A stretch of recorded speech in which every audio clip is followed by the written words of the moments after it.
ahí se ponían en los tableros los negocios que habían y que hacían falta. Yo vi que había muchas peluquerías, yo dije, hace falta algo que le suministre a esto.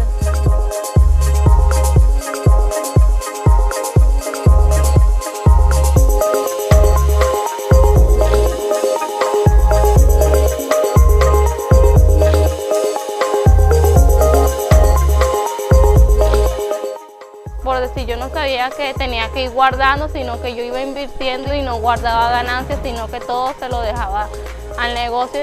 Y aquí me di cuenta que uno tiene que ir guardando para cuando en un futuro uno tenga ya esta plática ahorrada. Si yo no llevo una disciplina o un orden en los productos que vendo, o sea, el negocio no va a crecer y no me va a generar ingresos. Inicialmente el negocio que yo tenía, él podía ir creciendo, pero iba a ser un poco más lento el proceso.